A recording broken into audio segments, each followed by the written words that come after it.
warum reinhören, warum nicht Telefonate aufnehmen und später einfach zuhören? Das ist so eine.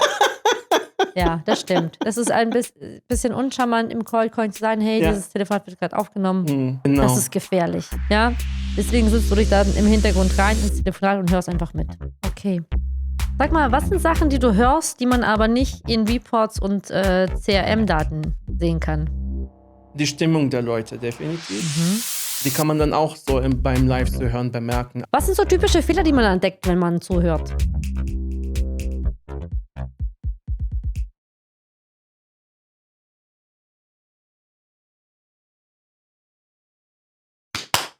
Action! Klappe zu. Haha, Klappe auf, Martin. Gut. Martin, herzlich willkommen zu einer neuen Ausgabe des Dialing Out Podcast. Ja, hallo. Wieder falsch. Willkommen zu einer neuen Ausgabe von Dialing Out, die OB2B Podcast. Ja, hallo. Unser heutiger Gast, hallo, ist der Martin, unser OPM.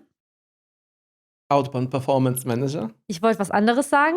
Ja. Ja. Ja, das heißt das. Ex-Quam, ja. Ex-Quam. Nein, das wollte ich nicht sagen, sondern ich wollte dich einleiten mit dem Fakt, dass du die Person bist, die die Qualität des Outbounds und die Performance des Outbounds bei uns überwacht. Und einschätzt. Einschätzt. Ja. Und bewahrt. Ja. Du bist der Hüter der Qualität. Ach, das ist doch ein schöner Titel. Qualitätshüter. Ja, wie für einen Roman oder so, ein Märchen, ja. Das ist ja schön. Das ist eigentlich ganz spannend. Jetzt würde ich das am liebsten machen. Also Quality beziehungsweise Quality Assurance Manager ist ein ähnlicher Titel, den wir dir damals gegeben haben, aber jetzt bist du ja Outbound Performance Manager, was viel mehr zu dem passt, was du ja eigentlich auch machst. Qualitätshüter finde ich sehr romantisch. Wie würdest du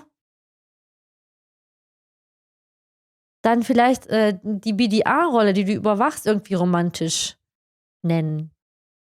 Oder halt so literarisch nennen? Liedpfleger oder sowas ähnliches. Das hört sich aber an, als ob es irgendwie der Lied so eine alte Person im Altersheim ist. So Alterspfleger. Dann lieber doch nicht. Nee, ja. Also ein Bild. Business Development Representative. Ja, ein Bild, das ich bekommen habe, wie man es romantisch so, da zeigen kann. Also ich sehe in den Garten, es gibt viele Blumen und der BDA muss diese Blumen pflegen. Deswegen. Und dann Pflücken. Genau. Wenn die Blumen oder die Leads bereit sind, dann pflückt man sie. Dann pflückt man und sie dann erntet man. Gibt sie weiter an den Account Executive, welcher diese eigentlich arrangiert. Ja. Richtig arrangiert. Und was sind dann die Ergebnisse dieser Blüten? Die sollen ja nicht verwelken, ne? Genau. Man muss aus den Blüten Samen schaffen, um Neues sehen zu können, ha? Dann sehen sie neue Blüten, dann pflanzen sie diese nach einer Zeit wieder. Das ist doch genial. Absolut. Absolut genial. Also OB2B, wir sind jetzt ein Agronomunternehmen, genau, also kann man auch so bezeichnen. Jetzt steht das B bei uns für Botanik. Ja. Okay, dann also du bist der Hüter, die BDAs sind die Pflücker. Ja. Und die Account Executives sind die Seher, die Samen wieder sehen. Ja, aber das sind dann auch im Prinzip die Projektmanager auch dann. Oh je, die haben wir ganz vergessen. Genau. Oder mit dem neuen Titel sind die jetzt. Um ehrlich zu sein, ein Account Executive macht nicht mehr, als es eigentlich einfach schön zu arrangieren. Da Absolut, hast du recht. Ja. Da hast du recht. Die sind dann wirklich so die Blumenhändler. Einfach nur die Händler. Die Floristen. Okay, Ja. Floristen. Ja. Die Floristen. Und die BDS, die Projektleitung bei uns, die Business Development Strategists, sind dann die Seher, die neue Samen sehen. Genau. wenn die Genau. Blumen mal verwelkt sind. Die wissen dann, Das wie viel Verwelken Sonne ist man nicht braucht, gut, aber wie viel Wasser man braucht, ob man da jetzt nur Erde dazu und wie man neue Samen daraus Richtig, nimmt. ganz genau. Das ist der Schlüssel. Weil es muss immer was Neues wieder geschehen. Es muss immer wieder von Anfang an, das ist ein Kreis. Das ist ein absolut. Kreis. Und wenn die Qualität nicht passt, dann gibt es auch keine guten Samen oder auch überhaupt gar keine Samen. Ja, Wenn wir samenlose Blumen pflücken und die einfach nur schön arrangiert werden und daraus nichts wird, dann not good. Und wer ist dann ja. daran schuld? Du. Ja. Einfach gesagt, ja. Genau, sehr gut. So, Martin, sag mal. Also, ich habe heute für dich ein Thema vorbereitet, welches eigentlich sehr wichtig ist. Es ist aber nur ein mini kleiner Bestandteil dessen, was du machst als Outbound Performance Manager. Aber es ist ein wichtiger Ausgangspunkt, um überhaupt die Qualität messen zu können, beziehungsweise um sagen zu können, ja, hier kann man was besser machen und hieraus sollte man noch ein bisschen was lernen. Okay. Und das ist das Reinhören in die Cold Calls. Genau. Sag mal, machst du das seit eh und je oder ist es eine Sache, die du erst seit neuem irgendwie begriffen hast? Das sollte ich auch machen. Also das mache ich seit 4 Jahren. Ja. Also ich war 4 Jahre lang BDA und danach war ich Quality Assurance Manager und habe dann mit der Rolle eigentlich angefangen, mir die Calls anzuhören. Auch live, genau. Zusammen mit den BDA. Meinst du, das ist eigentlich das Core deiner... Ja, würde ich mal sagen, ja. Ja, das ist Also die Basis, auf der du alles aufbaust. Genau, eigentlich dann, also ich würde mal 3 Säulen nennen, Okay. worauf meine Arbeit eigentlich beruht. Einmal das Reinhören in die Calls, einmal die Vorbereitung bei den Projekten und einmal dann natürlich auch das Onboarding, wenn wir jemanden neuen bekommen. Also die 3 Säulen würde ich mal nennen. Okay, sehr gut. Dann haben wir natürlich noch 2 weitere Themen. Erste Säule ist dann eben diese. Reinhören in die Telefonate. Warum reinhören, warum nicht Telefonate aufnehmen und später einfach zuhören? Wegen des Gesetzes. Ach, das ist so eine. Ja, das stimmt. Das ist ein bisschen uncharmant im Call-Coin zu sagen, hey, dieses Telefonat wird gerade aufgenommen. Ja, deswegen sitzt du dich dann im Hintergrund rein ins Telefonat und hörst einfach mit. Okay, Genau, gut. genau. Warum? Warum machst du das? Erstens, weil es mein Job ist, aber. Okay, weil du musst einfach nur. Ich muss einfach nur, nee, weil wir eigentlich Sachen bemerken können, die wir eigentlich nicht in den anderen Sphären des Projektes oder im Prinzip im Vertriebsprozess bemerken können. Okay, dann fangen wir an. Was sind die Vorteile davon, wenn man in die Telefonate reinhört? Man kann schnell bemerken, was läuft und was nicht läuft. Man kann schnell reagieren darauf. Also, wenn es irgendwelche Probleme gibt, kann man dann schnell den Fazit ziehen und dann natürlich da reagieren, wie können wir das besser machen. Wenn wir dann bemerken, da etwas gut läuft, dann können wir sagen, okay, mach das so weiter. Man kann auch dann natürlich, also nicht jetzt unbedingt in meinem Fall, aber vielleicht in anderen Unternehmen, kann man dann Hilfe leisten. Wenn sich zum Beispiel jetzt jemand nicht so gut im Telefonat in dem Thema auskennt oder Hilfe braucht, da kann man natürlich auch im Hintergrund schnell reagieren und mal sagen, sag das oder du kannst so etwas sagen und ähnliches. Und man kann auch direkt an der Person sagen, das hast du gut gemacht, nee, das muss man ein bisschen anders machen, jetzt versuchen wir es im nächsten Call zu implementieren. Du machst es direkt nach dem Telefonat. Hast du es mal mit so Whispering versucht bei den Leuten? Nee, mehr so, also weswegen. Es gibt ja diese Option, ne? Ja, es gibt so eine Option, aber ich bin kein Fan davon, um ehrlich zu sagen. Also mehr so aus dem persönlichen Kontext, weil mich stört das dann ein bisschen, weil ich muss mich dann eigentlich konzentrieren, was mir der Person am Telefon sagt. Dann nochmals, was ich im Kopf habe und dann nochmals, was die Person mir im Hintergrund sagt. Also das ist mir ein bisschen zu viel. Das ist, da kann man leicht nervös werden. Ja. Aber man kann sich, glaube ich, auch sehr leicht verwehren und irgendwie totales Wirrwarr erzählen. Ich erinnere mich irgendwie an solche Comedy-Sendungen, wo dann irgendwie jemand halt so einen Streich spielt. Und dann hat er halt jemanden im Ohr, der einem was vorsagt und Da muss man wirklich sehr talentiert sein, glaube ich, um das Genau. wirklich machen zu können. Und in den Telefonaten kann es, glaube ich, so ein bisschen zu einer Verzögerung kommen, die dann Genau. einfach nicht gut ist. Besser mach deine Fehler selber, Genau. dann sage ich dir später, was irgendwie da besser gemacht werden kann oder Genau. dann eben oder eben halt auch nicht, ne? Genau. Gut. Dann wirkt es nicht so unnatürlich im Endeffekt. Genau. Würdest du reinhören in die Telefonate bei allen raten, immer raten, oder würdest du sagen, wenn jemand das wirklich nicht aushalten kann, dann mache ich das lieber nicht? Ich würde sagen, man kann es eigentlich mit jedem und allen machen. Aber die eine Sache ist, man kann sich natürlich ein bisschen anpassen an die Person. Und ja, also mir macht es am meisten Sinn, dass ich am Start des Projektes mal mehr reinhöre, damit wir dann sehen, okay, wie läuft das da? Also wir haben im Prinzip unsere Vorgehensweise, aber man weiß ja nie, wie die Leute darauf reagieren, was wir da am Telefon sagen. Deswegen ist es immer super, am Anfang des Projektes sich das mal anzuhören. Es ist natürlich auch gut, sich das mal im Laufe des Projekts sporadisch mal anzuhören. Man weiß ja nie, vielleicht hat So sich da was. Stichproben, gell? Genau, Stichproben. Oder einfach mal zu sehen, ach, der Kollege oder die Kollegin macht das so super, hat gute Resultate. Lass ich mal reinhören, damit ich mal sehe, was er oder sie macht, damit du das auch natürlich mal probieren kannst. Vielleicht funktioniert das bei dir auch. Aber wenn zum Beispiel jemand es nicht mag, dass man ihr oder ihm zuhört, naja, da muss man ein bisschen die Zähne reißen und ja, durchhalten, weil es ist eigentlich für das Gute der Person. Aber ich glaube schon. Aber wenn man zum Beispiel das Luxus hat, dass man die Telefonate aufzeichnen kann, natürlich ist es dann leichter für die Person, dass man nachträglich reinhört Ja, und kommentiert. Okay. Ja.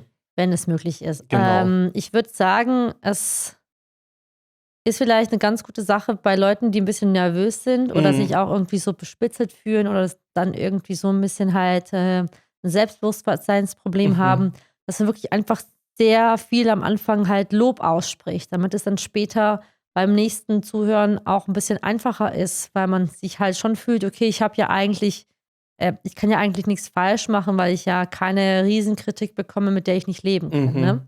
Genau. Oder man kann es einfach als in dieser Sandwich-Methode einpacken, etwas Positives, was kann man hier verbessern, dann nochmal was Positives.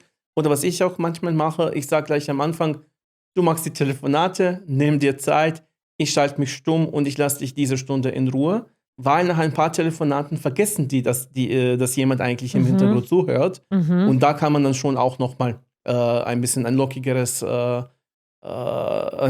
Stimmung da erzielen, letztendlich. Okay. Hast du irgendwann mal zugehört, ohne dass sie wissen, dass du zuhörst? Nee. Nein. Nee. Geht auch gar nicht. Man muss transparent bleiben, das ist auch unser Motto. Das ist richtig. Ganz genau.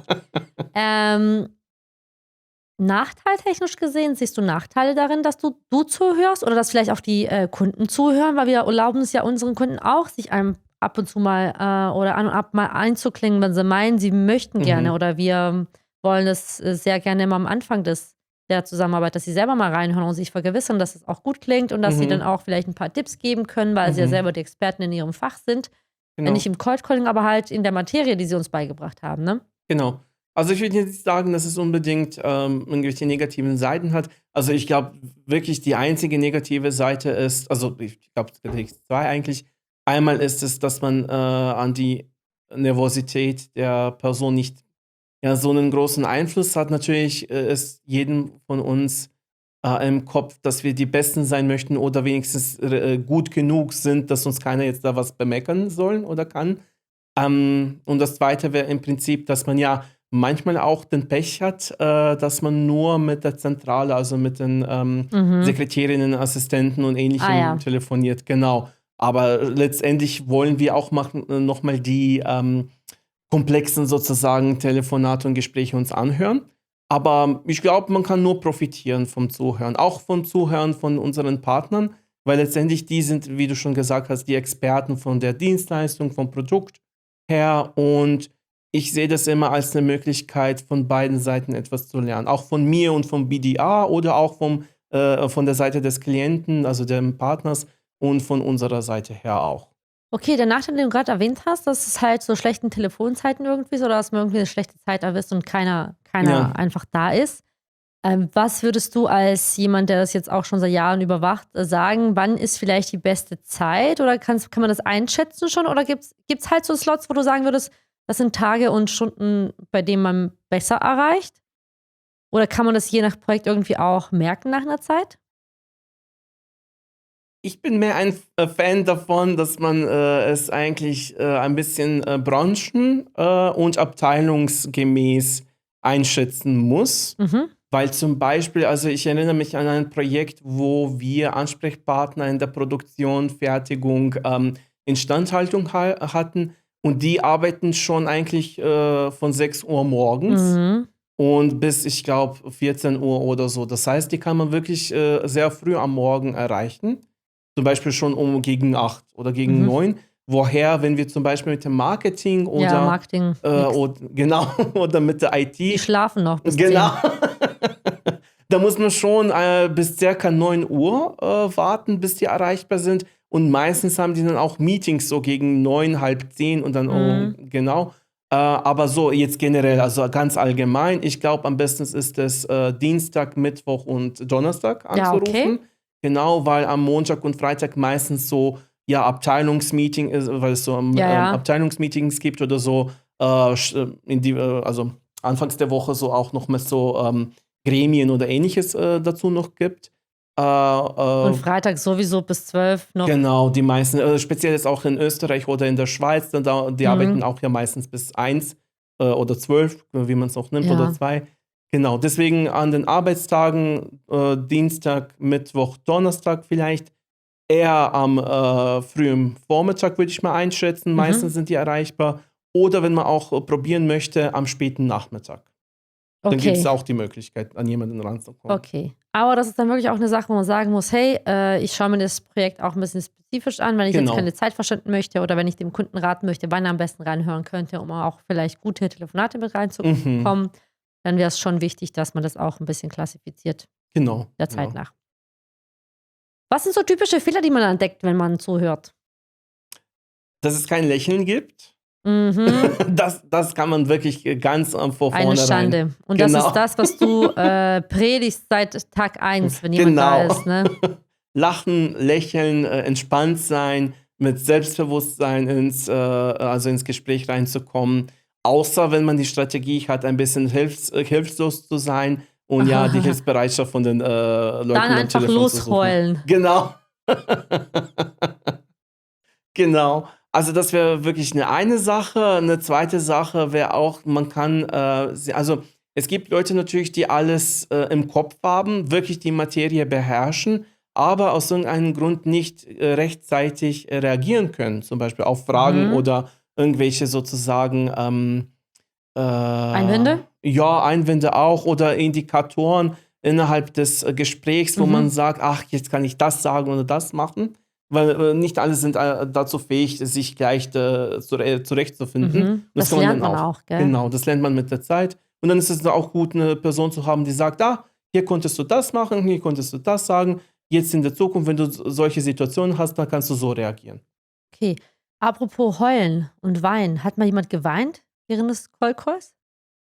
Ich selbst, auch andere Personen, also Warte mal, vorm Prospect, vom Kunden, im nee, Telefonat an sich? nee, nach dem Telefonat. Nee, nicht während des Telefonats. Weil wir haben ja vorher gesagt, lächeln, lächeln, lächeln. Und dann, Genau. wenn du Mitleid erregen möchtest, dann einfach mal losheulen. Es ist noch nicht passiert, dass jemand mitten im Telefonat Nee. weint. Nee. Zum Glück nicht, nee. Soviel ich weiß, nee. Das wäre cool. Aber ich hatte schon Situationen, wo ich oder jemand anderer angerufen hat und wir da einfach die Info bekommen haben, ach nee, der ist in einem Autounfall ums Leben gekommen letzte Woche. Tragisch. Also tragisch, man kann nicht heulen, aber ja. Vielleicht ist es auch so eine morbide Abwimmelungstaktik der Firma, weißt du so. Die mögen den nicht und dann haben sie... Ja. Sag mal, was noch spannend wäre, wenn du irgendwie mit einem Kunden anfangen würdest zu singen im Telefonat. Ist das mal passiert? Nee, aber es ist passiert, dass ich laut Musik gehört habe im Hintergrund. Und hat mich jemand gefragt, welcher Song ist das denn? Ich sage, nee, das ist ein Song von Lady Gaga, kann ich nur empfehlen. Ach, wir lieben die Lady Gaga. Also, Sehr cool. ja, also man kann irgendwelche solche Situationen für sich eigentlich dann auch nehmen. Mir ist gerade was eingefallen. Martin, ich wurde mal vor Jahren zu einem Date eingeladen in einem Cold Call. Okay. Ich schwör's dir. Ach, wir hatten auch so einen Fall, wo eine Kollegin von uns auch also nicht jetzt einen Antrag, aber einen Date-Antrag am Telefon auch bekommen hat. Ja. Sie hatten jemanden aus der Fertigung angerufen und hat gesagt, nee, leider brauchen wir Ihre Dienstleistung nicht, aber ja, Sie haben so eine schöne Stimme und Sie klingen ja sehr jung an, sich sehr jung an und ich glaube, Sie sind sicherlich auch schön, je nach Ihrer Stimme nach. Oh je. Also ich glaube, wir können uns mal für ein Abendessen hören. Aber der hat Spaß gemacht. Also ich weiß jetzt nicht, war ein ob er Witz. Spaß gemacht hat, aber es klang sehr seriös an. Siehste? Vielleicht müssen wir uns eine neue Dienstleistung überlegen. Ja. Nein, ich habe da immer einen Cold Call für uns gemacht. Es tut mir total leid, dass da keiner reingehört hat. Der hat, ich weiß noch, dass es so ging, dass ich halt unsere Dienstleistung anbieten wollte. Und dann meinte dann hätte er selber nichts mehr zu tun. Okay. Und dann haben wir irgendwie angefangen zu sprechen. Und dann hat er mich tatsächlich irgendwie eingeladen, weil er irgendwie nach Kroatien käme und so weiter. Ach so, okay. Ich habe die Einladung leider abgelehnt. Oder Gott sei Dank. Du hast die Ja. Chance verpasst. Ich habe die Chance meines Lebens verpasst, Ja. fürchte ich. Aber wenn du ja gesagt hättest. Aber so einiges passiert in diesen Telefonaten. Ja. Also ich würde nur noch sagen, wenn du ja gesagt hättest, dann hätten wir jetzt das Podcast hier nicht. Meinst du? Ja. Vielleicht hätten wir ein größeres Studio. Ja. Sag mal, Martin, was sind noch so Sachen, wo du sagst, das ist auf jeden Fall etwas, was mir helfen kann, meinen Leuten zu helfen, das Telefonat besser zu machen? Was sind so Sachen, bei denen du halt weißt, okay, gut, dass ich reingehört habe, ne? Okay. Zum Beispiel für die Qualität des Calls kann auch natürlich eine Rolle spielen, wie nahe am Mund oder an der Nase jemand sein Mikrofon siehste? hat. Ich habe es bei einigen Leuten schon bemerkt, dass man wirklich sehr laut reinhören kann, wie jemand atmet, entweder durch den Mund oder durch die Nase. Und auch nochmal so, weißt du das Geräusch, wenn das Mikrofon so an der Haut sich antapft sich genau so antapft. wie so ein Genau. Tupfer. Mhm. Genau, und das kann natürlich mal die andere Person irritieren, die da im Telefonat ist. Deswegen ist es auch eine gute Sache, mal reinzuhören. Und ich habe dann auch bei einer Kollegin technische Probleme erkannt. Ich hatte es nicht bemerkt, aber als ich ihr die Telefonate dann, also als ich ihr zugehört habe, dann habe ich bemerkt, dass ich immer etwas bemerke, das sie nicht eigentlich hört. Und dann haben wir festgestellt, aha, sie hat Probleme mit dem Internet. Kann man auch hören. Aber Technische Probleme. Technische Probleme, genau. Die kann man dann auch so beim Live-zu-hören bemerken. Aber so jetzt hier in den Sachen, also das meiste, was man da ändern kann, so ist nämlich die Intonation. Definitiv. Das Lächeln. Darauf kann man wirklich schnell reagieren. Man kann auch die Einwände dann auch bemerken. Ob da etwas öfters vorkommt oder nicht. Wie kann man sich da zurechtfinden? Ob sich eigentlich die Person zurechtfindet.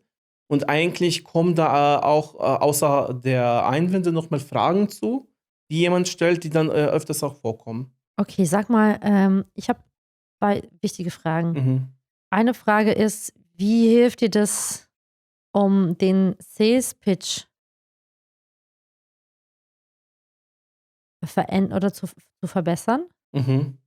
Was machst du? Oder was ist irgendwie so ein Indikator, wo du weißt, okay, der Kunde hat das gesagt, wir müssen den Sales-Pitch ändern.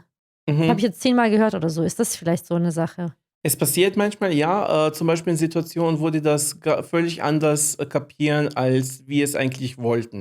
Genau, das. Genau. Genau das, ja. Du hast irgendwie eine Vorstellung, das klingt so. Und dann haben die was ganz anderes verstanden. Genau. Das ist gefährlich. Genau, und deswegen muss man dann schnell das Wording ändern oder die Formulierung oder irgendwas. Genau, dann muss man das so machen. Und letztendlich auch kann man bemerken, ob jemand zu viel redet. Weil Aha. das Ziel ist es, dass der BDA oder der SDA am meisten spricht. Die andere Person sollte das Sprechen am meisten abhalten. Mhm. Deswegen, also was ich eigentlich so meistens bemerkt habe, ist, dass wir einfach zu viel reden oder die Pitch ein bisschen zu lang ist. Mhm. Ich bin mir ein Fan davon, dass man eigentlich so eine kurze Pitch hat, die auf 3 oder 4 Fragen antwortet. Wer, wie, warum und eine Frage am Ende stellt. Und das kann man wirklich in 2, 3 Sätzen sagen und 20 Sekunden lang etwas mal erklären. Okay. Sag mal, was sind Sachen, die du hörst, die man aber nicht in Reports und CRM-Daten sehen kann? Die Stimmung der Leute definitiv. Mhm. Wenn man mit den Ansprechpartnern spricht, naja, keine Nummer sagt uns im Reporting, ja, diese Woche waren die wirklich voll im Stress. Mhm. Das kann natürlich mal passieren. Auch zum Beispiel ist es auch, dass die sagen, nee, ihr Unternehmen klingt völlig gut, aber bei uns sind sie am falschen Platz. Mhm. Oder es klingt toll, aber wir brauchen es momentan nicht. Okay, wir können das eigentlich als Lost Reason implementieren oder haben es beziehungsweise Wir können implementiert, ja auch aber versehen, dass wir ja. nicht mit der richtigen Person gesprochen haben. Aber das kann man auch in den Nummern sehen. Ja, Wenn wir zum Beispiel einen hohen deswegen Telefon-DM sage ich, Reach haben, ja, das genau, sage ich ja auch. Also genau. da meintest du ja eigentlich, Ah ja, dass man das nicht, also ich glaube, das, was man definitiv nicht sehen kann, ist eben das Sentiment von den Personen von der anderen Seite her. Man kann es schon reinschreiben, aber dennoch ist es nicht immer vielleicht etwas, wo man ganz ehrlich ist zu sich selbst. Hm? Vielleicht, ich glaube, dass man wirklich manchmal einfach Sachen, die einem unangenehm sind, auch überspielt oder einfach irgendwie extra nicht reinschreibt oder so. Ja, Meinst du? kann schon sein, aber ich muss sagen, dass ich das eigentlich nicht bemerkt habe. Ja, also im Prinzip, ja, wenn man so ein bisschen so empfindlich ist, wie ich zum Beispiel oder jemand anderer, dann kann man natürlich schon ein bisschen sich zurückhaltender benehmen Mhm. in den Telefonaten, obwohl man beim Zuhören bemerkt, die Person war eigentlich nicht unangenehm. Also deswegen ist es immer gut, so Ja, eine zweite Person mit sich zu haben, genau. die da uns sagt, ja, du hast recht oder nee, das war Du ein hast bisschen es ein bisschen, überspielt. ja, Ja. okay, du hast es auch vielleicht ein bisschen falsch interpretiert. Lass dich Mhm. davon nicht irgendwie unterkriegen. Finale Frage vor Abschluss der Sendung. Mhm. Eine heikle Frage. Eine Frage, mit der wir uns vielleicht auch selber schon beschäftigt haben.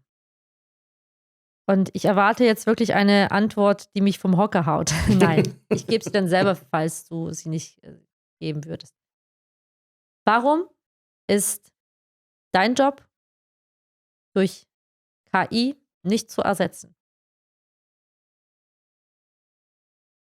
Weil man eigentlich mit den Leuten zusammenarbeiten muss. Macht die Also, KI doch auch? nee, Nein? die arbeitet nicht zusammen. Die sagt Sondern? dir nur ja, nein und dann hast du alles. Aber Es gibt ja KI, die gibt dir wirklich so eine scharfe Analyse von allem, was du gesagt hast und dann nochmal Vorschläge und dann nochmal, wie du das besser machen kannst und was du gut gemacht hast und was eventuell irgendwelche anderen Einwände hätten sein können und so weiter. Ne? Analytisch gesehen vielleicht schneller, vielleicht auch detaillierter. Aber was ist so das, okay, ich glaube, ich weiß schon, worauf du hinaus möchtest, ne?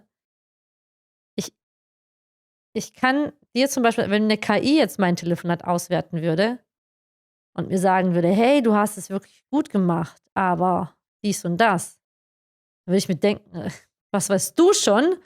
Ah, okay, danke und auf Wiedersehen.“ Wenn du mir jetzt sagst: „Hey, Dominka, du hast es vielleicht ein bisschen anders machen können und ich habe schon erwartet, dass du das vielleicht ein bisschen mit deiner Erfahrung, den 10 Jahren, die du fast hier bist, hatte ich eigentlich schon erwartet, dass du das vielleicht ein bisschen besser machst.“ Dann würde ich mir halt denken: „Ach scheiße, ich habe den Martin irgendwie enttäuscht“, ne? Wenn ich 'ne KI enttäusche, ist es mir doch absolut egal, oder?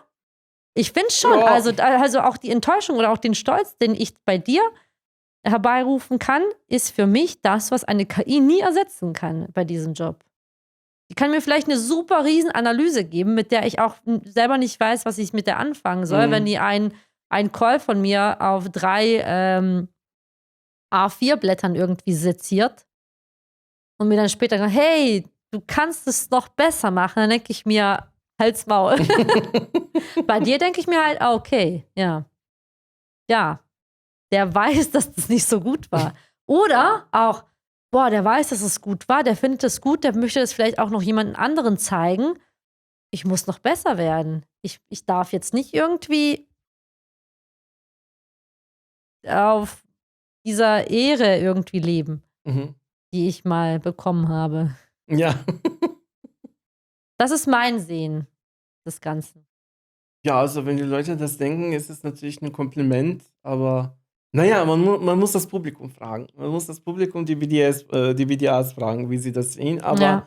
ich bin immer wirklich ein Fan davon, dass man so einen persönlichen Touch immer hat. Natürlich Ja. sind Tools immer super, die können auch helfen, aber Gerne. letztendlich sind sie Gib's Tools. her. Genau. Ja.